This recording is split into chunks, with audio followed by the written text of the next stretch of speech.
സ്വർഗ്ഗമാണോ നരകമാണോ എന്നൊക്കെ തീരുമാനിക്കേണ്ടത് അള്ളാഹുവാണ്. അള്ളാഹിൻ്റെ പണിയും നമ്മൾ തന്നെ എടുക്കാൻ പാടില്ല, അള്ളാഹ് എടുത്തോളൂ. അങ്ങനെ ചില ആൾ അള്ളാഹിൻ്റെ പണിയും മലക്കള പണിയെല്ലാം ഇപ്പോൾ അടുത്ത് ചില ആൾ എടുക്കും. സ്വലാത്ത് റൗളയിൽ എത്തിക്കേണ്ട പണിയെല്ലാം ചില ആൾ ഏറ്റെടുത്തിട്ട് കാണാം. അത് മലക്കൾ നേരത്തെ ഏൽപ്പിക്കപ്പെട്ട ആളാണ്. ഓരെത്തിച്ചോളൂ. ആശിഖീങ്ങളെ സ്വലാത്തുമായി ഞാൻ മദീനയിലെത്തിയെന്ന് സ്റ്റാറ്റസ് ഇടുന്നതാണ് ചിലർ. വൃത്തികേട് കളിക്കരുത്, ആരെയും കാണിക്കാനോ ഒന്നും ചെയ്യരുത്. ശരിക്കും മദീനയിലെത്തിയാൽ നമ്മുടെ ഉള്ളിൻ്റെ ഉള്ളിൽ പേടി, നാണക്കേട്, ഇത് രണ്ടുമാണ് ഉണ്ടാവേണ്ടതെന്ന് ഇമാം ഷഹറാനി റളിയല്ലാഹുവിൻ്റെ ബഹ്ജത്തുൻ നുഫൂസി വൽ അഹ്ദാഖ് ഫീമാ തമയ്യസ ബിഹിൽ ഖൗമു മിനൽ ആദാബി വൽ അഖ്ലാഖിൽ കാണാം.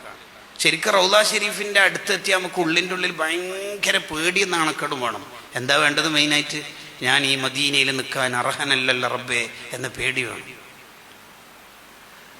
തങ്ങൾ റൗളയിൽ നിന്ന് തങ്ങളെ കൈ നീട്ടിത്തരുമോ എന്ന് ചോദിക്കൽ തന്നെ അതവേടാണ്. അങ്ങനെ ഏതെങ്കിലും ഒരു മഹാന്റെ ചോദ്യം ചരിത്രത്തിൽ നിന്ന് വായിച്ചിട്ടുണ്ടെങ്കിൽ ഫമഹ്മൂലുൻ, നീ അതിനെക്കുറിച്ച് വായിക്കേണ്ടത് ഏത് കണ്ണട വെച്ചിട്ടാണെന്നറിയോ? ഷെഹറാനിമ പറയാം.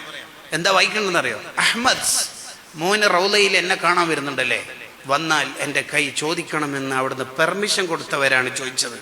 നമ്മളെ പോലത്തെ ടീം എന്തിനാ അവിടെ പോയിട്ട് എന്തെങ്കിലും കളിക്കണത്? നമ്മൾ ആരാ?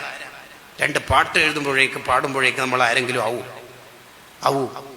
നമുക്ക് മദീനയിൽ നിൽക്കാൻ അർഹത ഉണ്ടോ? മദീന നാടിൻ്റെ പവർ എത്ര! ഞാൻ മദീനയിലാണ് ഉള്ളത്, നിനക്കെതിരെ ഞാൻ ദ്വാരക്കും. ഇന്നാ ലില്ലാഹി വ ഇന്നാ ഇലൈഹി റാജിഊൻ. നിങ്ങൾ ആലോചിച്ച് നോക്കിയേ, തങ്ങൾ കാര്യമായിട്ട് മദീനയിൽ ജീവിക്കുന്ന കാലത്ത് പറഞ്ഞിരുന്നത് ആർക്കും എതിരെ ദ്വാരക്കരുത് എന്നാണ്.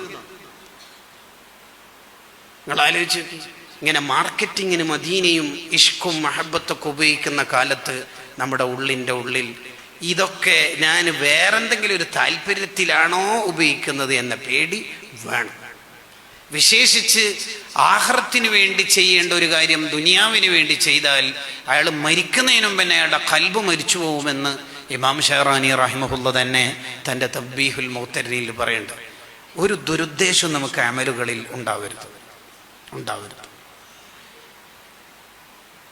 നിങ്ങളെന്താ അവരുടെ മയ്യത്തസ്കാരത്തിന് വരാതിരുന്നത് എന്ന് ചോദിച്ചപ്പോൾ സൂഫിയാക്കൾ പറയും, എനിക്കെന്തോ ഒരു ഖൽബൊന്നും നന്നായി കിട്ടുന്നില്ല, അതുകൊണ്ടാണ് ഇന്ന് പങ്കെടുക്കാതിരുന്നത്. അവരത്രയും ശുദ്ധമായ ഹൃദയം, അവരങ്ങനെ